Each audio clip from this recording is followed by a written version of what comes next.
Friends, నేను మీ పుణ్యం చందర్ నాగమల్ల. ఈరోజు మీకు వినిపించేటువంటి కవితా శీర్షిక రైతన్న.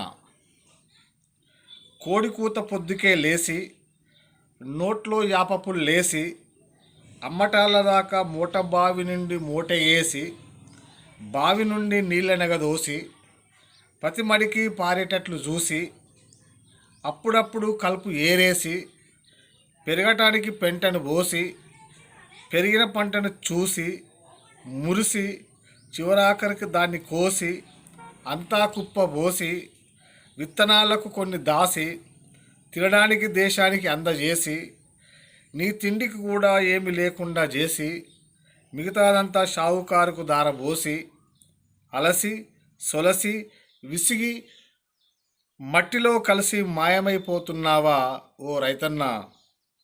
నీ వెరగవు వ్యాయామం, నీకు తెలియదు కల్తీమయం, నీ కెరకలే రాజకీయం, నువ్వు వాడవు నాటకీయం, నీవు తలంచవు అపాయం, కానీ నిన్ను చేస్తాను అయోమయం.